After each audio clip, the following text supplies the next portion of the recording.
Ya makadi zvenyu mukomanashi, makadi zvenyu. Ya inini nyaya yangu mukomanashi ndeyekuti ndiri mukadzi ane 40 years, ndine vana vatatu. Ndakakura ndichichengetwa nestep mother.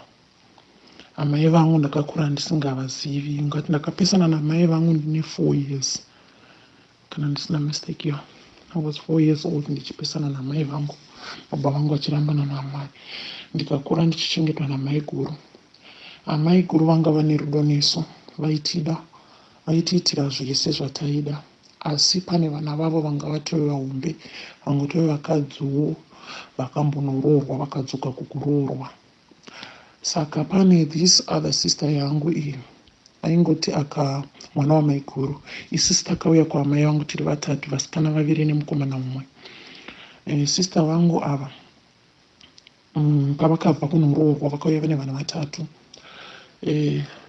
Vaingoti vakaroorwa vakanoita mimba ikoko kwavaroorwa voshayikirwa nemurume vodzoka vozama futi imwe relationship zvekare, vakangonoita mimba vari ikoko voita mwana, murume wavo shayika vodzoka.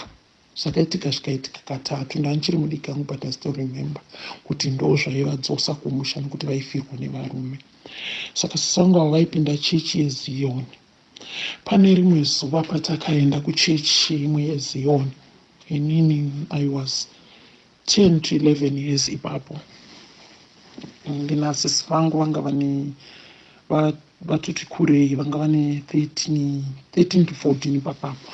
Asi sisi vangu vanga vasingagoni kutaura zvakanaka, vaikakama, ende inini ndaita kumwe ndakati ngwarei kuna sisi vangu.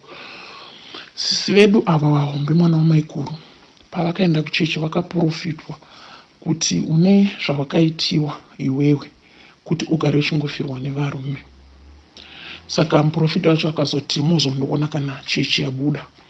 Anga ari manheru, zvezvo taitomboonza kuenda kuchechi manheru, anga ari manheru ipapo. Saka manheru acho ndokubva vabuda pakapera chechi iyoyo. Sisi vangu ndobva vabuda vamirira muprofita vakagara paberere remba nekuti taipindira pamusha pevanhu. Ndokubva muprofita uya atanga kuvaudza nyaya zvikanzi pane munhu wakakura uchichengetwa newewe. Ndobva ataura sisi vangu kuti ndaichengetwa naambuya amai vaamai vangu. Ndobva vaudzwa nyaya dzavo, zvikanzi kunze nyaya yako zvipere zvako izvi zviri kuitika kwauri because uchangoramba uchingofirwa nevarume kusvika upenyu hwako hwese. Saka unofanira kugezwa munyama uyu, asi unofanira kugezerwa pamunhu wekwedzinza weropa rako. Pakataurwa izvozvo sisi vangu, nekuti inini ndanga ndakati ngwarei, nekuti taiti tikanoudza zvakawanda ndasvika ndichitaura kumba. Saka vakandidzinga inini zikanzi aimboinda unotamba nevamwe. Sisi vangu vakaramba vakagara, havana kudzingwa nekuti sisi vangu vanga vasingatauri zvakawanda. Pandakadzingwa inini kudaro, handina kuenda kure kwandakaenda, ndakangogara, ndakangoti kwati kuseri kwemba paberere, ndakateerera zvese zvavaiudzwa nemuprofiti uya. Vakaudzwa zvavakaudziwa, zvikanzi unofanirwa kunogezera kumakuva ekumba kwenyu, uye uchigezera pamunhu wedzinza rekwenyu weropa rako. Ndakanzwa zvese zvavakaudzwa nemuprofita iyeye. Saka tikabva tikaenda kumba. Sisi vangu ava patakasvika kumba vakaisvika vakaita zvavakapiwa nemuprofita uya zvese. Ndokubva vachidaidza sisi vangu, ivavo vanga vasinganyatsogona kutaura.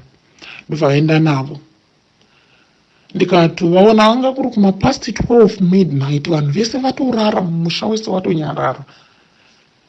Ndokubva ndamuka ndikavateverera zvishoma nezvishoma, ndikavaona vachitonanga kumakuva straight. Ndobva mupfungwa dzangu zvasvika kuti nyaya iya yavaudzwa kuchechi ndiyo yavari kuda kunoita apo.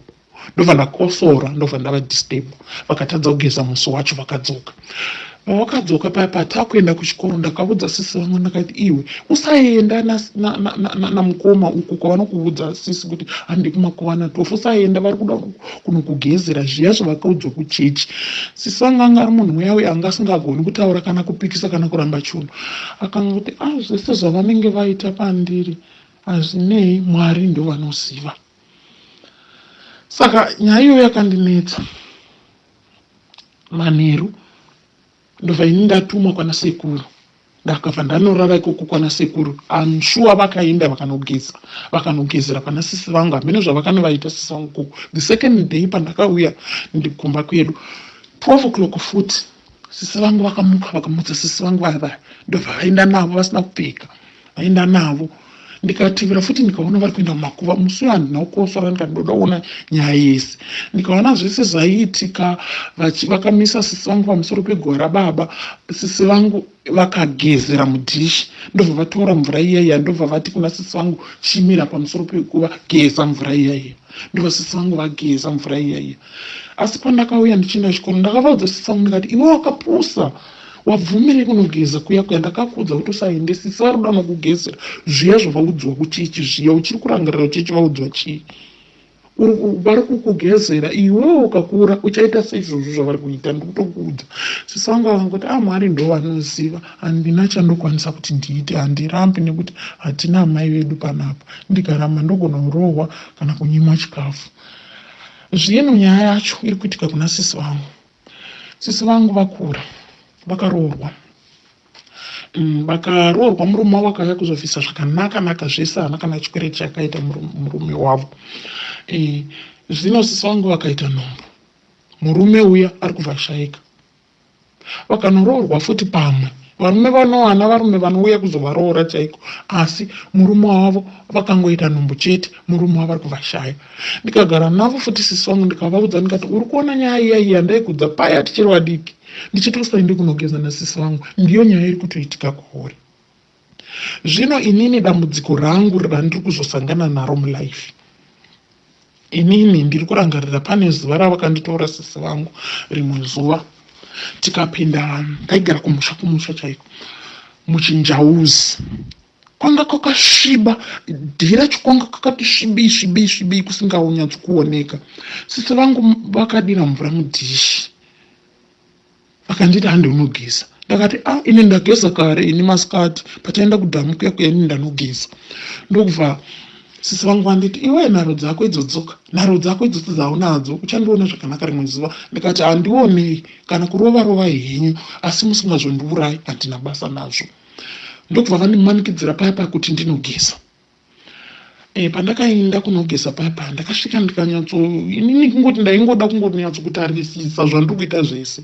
Ndakanyatsokutarisa mvura iyaiya vanga vachiti ndigeze nayo, inge chiita kunge ine zvimablomu, zvimaruva so pamusoro, kuita ine zvimushonga pamusoro. Ndakati handigezeni, ndakatora mvura iya ndikadira mubhaketi. Ndobva ndatora bhaketi ndarivika kumadhishi mazihombe anga aripo apo. Ndobva ndaibira dhishi, ndobva ndaidzokera kukicheni, ndikati ndapedza kugeza. Sikanzi wageza, vakaenda kunjauzi kuya vakanotarisa, asi vakaona pasi hapana kunyorova. Ndobva ndidaidza, sikanzi wagezera kupi? Ndikati ndatapura mvura ndikanogezera kuseri kwekicheni. Ende apo kuseri kwekicheni kwanga uchigeza amai guru. Ndobva vaenda kuseri kwekicheni vakanaona kwakanyorova zveshuwa. Sikanzi alright. Makuseni vanhu vasati vamuka, ndakabva ndamuka inini, ndakaita wokutanga ndikaenda kuchinjauzi kuya ndikanovhura madhishi aya. Ndikatarisa mvura iya vanga vachiti ndigeze nayo, manga mune pendi ravo riri neropa reperiod, richitoratidza kuti munhu anga tori kuperiod, rakatonyikiwa mumushonga iyo rainzi ndigeze naro. Inini ndokubva ndatora mvura iya ndokubva ndapa mwana wavo, because vanga vatove nemwana. Ndokubva ndapa mwana wavo mukomana, ndobva ndati, iwe mai vako vaida kuti ndigeze nemvura iyi nezuro, iwe chigeza nemvura iyi. Mwana uya ndobva ageza nemvura iyayo.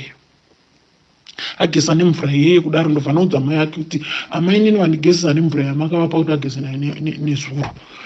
Ndokubva ndaseka ndikarohwa too good mukomana ashe, kuti sei wagezesa mwana wangu nemvura iya, iwe wakati nte waigeza nezuro. Ndikati ko imi maida kuti ndigeze mvura yakatsuka uye ine bhurugwa renyu, sei maida kuti ndigeze nemvura? Ndageza pamwana wenyu kuti tione kuti chii chichaitika nemvura iya maida kuti ndigeze. Ameno rimwe zuva ndakazomutsiwa sevanawo tinenge tichikura musha, hauzorambi uchingoramba zvese. Rimwe zuva ndakazomutsiwa, it was around past 1 mausiku. Zikanzi nda kuchibhorani.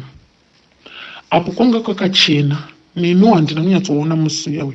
Kwanga kwakachena, mwedzi wanga wakanyatsokulaita too much. Ndakaona mwedzi uya ndikati kwatoedza maybe kuma past 5 kana past 4-5 ipapo ndobva ndatora mugomo wangu mukicheni ndobva ndaenda kuchibhorani. Before ndichisvika kuchibhorani ndakasangana nemunhu murefu, ndichiri kurangarira, ndakasangana nemunhu murefu parodhi because tinoyambuka road, main road kana tichienda kuchibhorani. Ndakayambuka zvakanaka main road, ndave uku kwemain road ndabva ndasangana nemunhu murefu. Munhu uya akanditi uri kuendepi? Ndobva ndaramba ndakamira. Munhu uya akaita kunge ari kundirova mbama so. Handina kuzviona mukomana shi kuti ndakadonha sei. Ndakadonha ipapo. Ndakazopepuka ndatova muchiusi ndichikachidziwa nechiusi. Pandakapepuka ndakana ndakabatwa nabhudhi vangu ndichifungaidziwa. Ndakana ndakutofungaidzwa ndichikachidziwa neutsi. Ndo zvakazondimutsa. Ndobva vandibvunza kuti chii chaitika. Ndobva ndavarondedzera nyaya yangu. Ndobva vati vadaidza sisi vangu sikanzi ko iwewe wanga uchimutsa mwana. Nguva dzava uchitaura panze ndazviwa, asi handina kufunga kuti uri kuendesa mwana kuchibhorani usiku. Tarira mwana anosangana nezvakati nezvakati. Kubva ipapo mukomana she kuchikoro ndaigona ini. Kubva ipapo kuchikoro ndakatanga kusaona zvakanaka.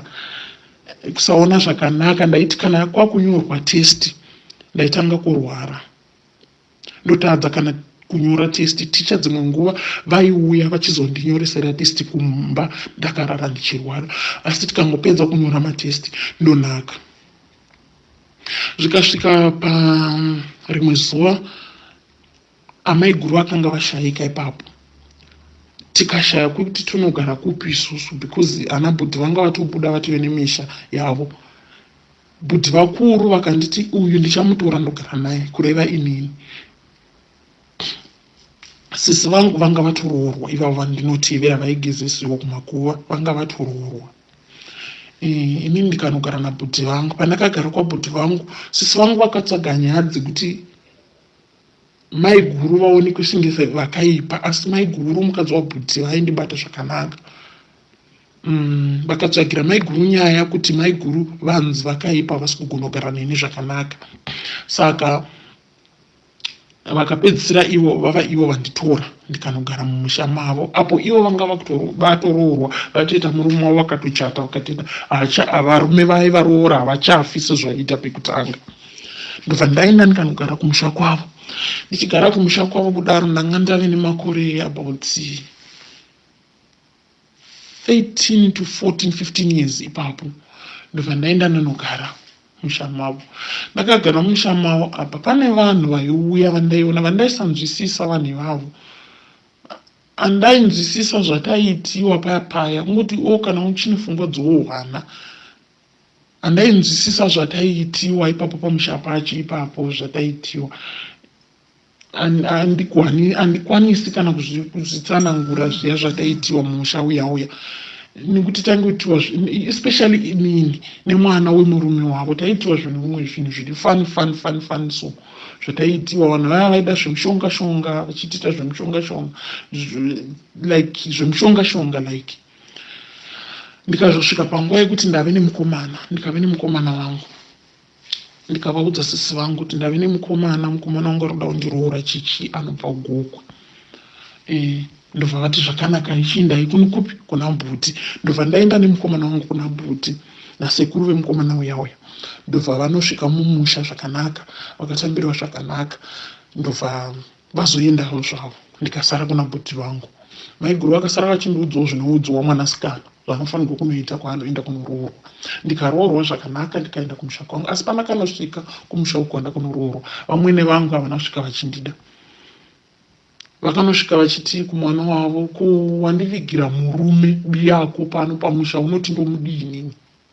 Handizivi kuda kuti ndine ndebvuwo because ndakaita katundebvu like.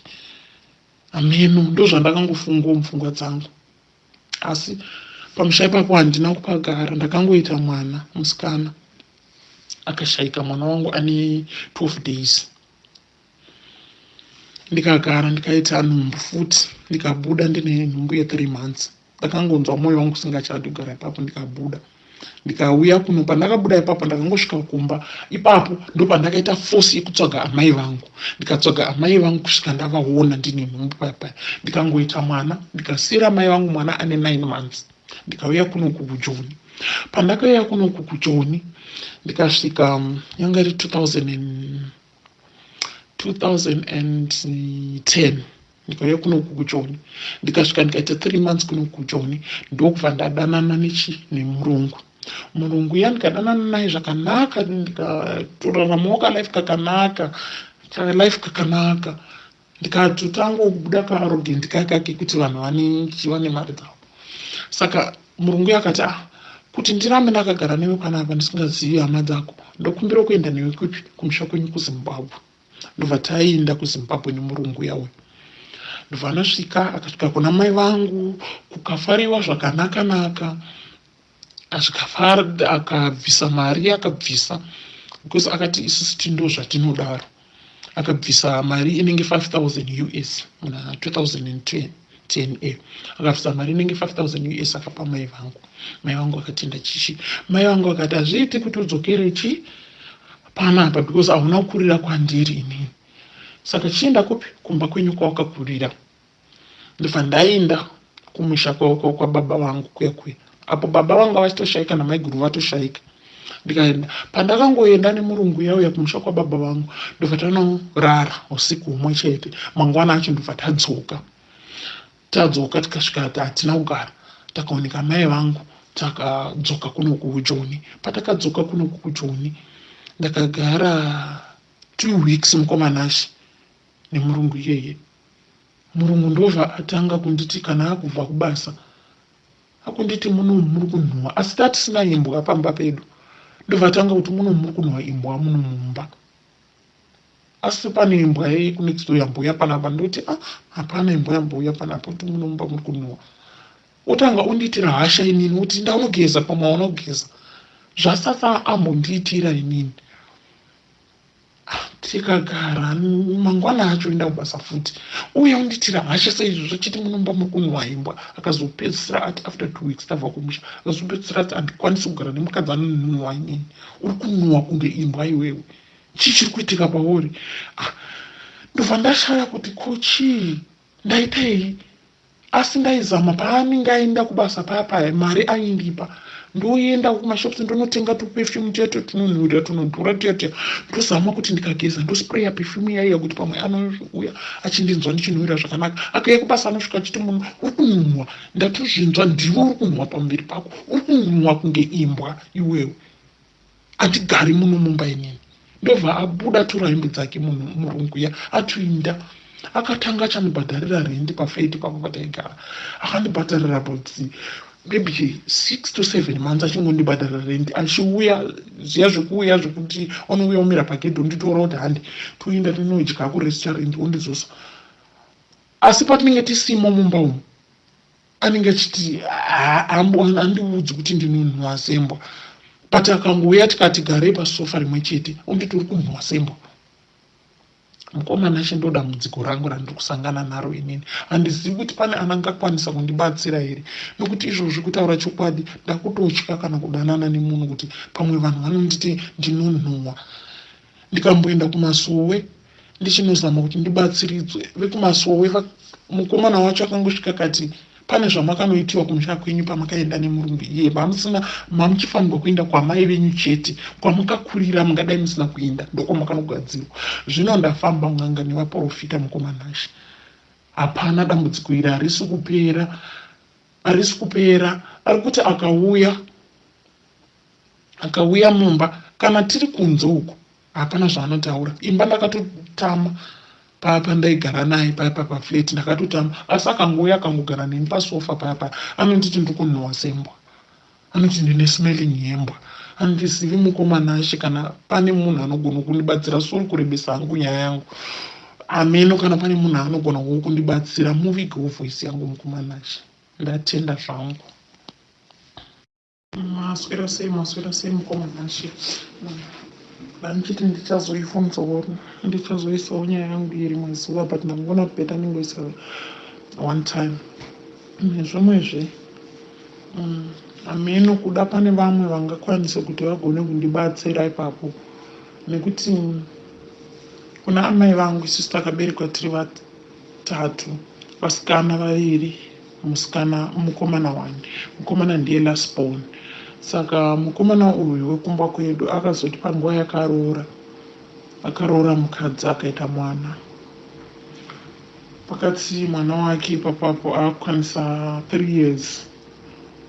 Aishanda basa rekusecurity ari kuZimbabwe ikoko kunzvimbo inonzi Kwange, achishanda security ikoko. Saka pana baba vavanga vachishanda vese, dzimba dzavo dzakatarisana, ndobva vatanga kufambidzana naamai guru. Inini ndakaita zvekuzonzwa nevaaishanda navo, because iye anga asisina chaanorodedzera, asisiri munhu ari right. Vaaishanda navo vakanditi munhu uya pakatanga kufambidzana nemukadzi, iye akamukomfurata munhu uya ndobva amuzomuti unogona kuchistika njere ukaramba uchindikomfurata. Semunhu aidawo mukadzi wake akaramba achimukomfurata, zveshuva akazotwistika njere akatanga kupenga hanzvadzi yangu yakatanga kupenga. Saka ndafamba nehanzvadzi yangu iyi mukomanashi, ndakatomboenda kuZambia ndarayirwa uchinzi kune n'anga isingatomboiti koko inorapa vanhu vanopenga. Ndakanorasa mari chete, hapana chakabuda. Ndikatomboenda kunzvimbo inonzi kuBhinga kuChitete, hanzi kune n'anga ikoko inogona kurapa vanopenga, asi ndakabhadhara mombe, hapana chakabuda. Hanzvadzi yangu haina kuita right. Ndikazama vaprofita, hapana, vanongoti achaita right vondipa munamati, but hapana ari kunyatsokwanisa kumurapa. Saka ndandichiti kana aripowo zvake, nekuti mwana wamai vangu aizvida, anga ari murume anozvida, ari smart, but zvaave iye zvinezvi hazvichatomboiti. Ndazama Mozambique, ndakatomboenda, asi hapana chakabuda. Mari dzangu chete ndidzaingoenda chingorasika, chakabuda hapana. Saka asi dzimweni dzenguva, especially ine ndiri munhu anowanzoenda kumusha mana December, ndikaenda paya ndosvika ndichimubvunza kuti ndine ani, anobva taura kuti ndini Sisi Nengi, ko handiti muri kubva kuJoni? Ndobva ndati obva andibvunza kuti ogara tese tichitokurukura kusaratidza kuti munhu akarashikirwa nenjere, tondibvunza kuri sei kuJoni koko kuri kushandika here, yari kuwanika here mabasa, kuzvatakanza kuchinzi kune dhudhula kuJoni, kutotaurawo zvinhu zviri kutoitika zvikuratidza kuti sometimes ameno kuda njere dzinombodzoka ndazvinomboita sei, but unenge uchitomuona kuti munhuwo asiri normal. Saka ndanetsekawo nazvo izvozvo zviri kundidyawo mumwoyo mangu, handina pisi mukomanashi naizvozvo, kutarisa mwana wamai vangu zvaiye zvinezvi nezvaanga ari, hazvindipi pisi. Kana aripo anogona kundibatsira, kunyange akati mari zvake, as long achiziva kuti achandibatsirira mwana wamai vangu akaita back to normal, ndinobhadhara mukomanashi, ndinobhadhara. Nyange kanzi imari iri kudiwa, ndinobhadhara, as long mwana wamai vangu achiita zvakanaka. Ndingatende hangu ndikawana anogona kundibatsira panyaya yehanzvadzi yangu iyi, nekuti zvishuwa ndinombopererwa nemufaro ndikamutarisa mwana wamai vangu.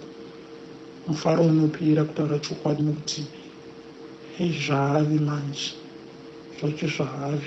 Ende munhu uya wekuti nyange ukasvika kumukwidza motikari haabvume, anoramba, anotofamba kubva kunzvimbo kwatinogara isusu kuenda kutauni kuwange, anofamba netsoka zvekuti unotofamba pamwe 2 days uchiendako kuti unosvika. Iye anofamba netsoka kumukwira motikari, apo anenge achienda pamba pavaimborenda nemukadzi uya achiti ari kuvinga kunoona mwana wake. Osvika paya paona uchinzi vakabva vanhu vakaenda kunzvimbo kwakati, vanhu vakangomuudza kuti nzvimbo kwakati chete, anotsoenda kulokisha kunotenderera kusvika mwana wake amuona. Kusvika amuona akakarakara kumba, vele anomboti ndichamboenda kunoona mwana wangu. Handizivi kuti mwana wangu ari sei kwaari koko. Regai ndomboenda ndombonomuona. Zvokuti sometimes njiri dzinodzoka handizivi. Edwe kana pane anogona kundibatsira shuwa kumanashe ndingatende. Kunyangwe akati mari zvake. Nyangwe akati mari zvake achigona kurapunura hanzvadzi yake, hanzvadzi yangu mana imini. Achigona kumurapunura kuti aite zvakanaka hanzvadzi yangu. Agoita back to the sender. Nyangwe akati mari ndinobhadhara mukomanashi. Ndinobhadhara ipapo ndakazvimisira kubhadhara nyangwe akati mari zvake aupei mukomanashi. Ndingatende zvangu ndikawana munhu anokwanisa kundibatsira padambudziko rehanzvadzi yangu.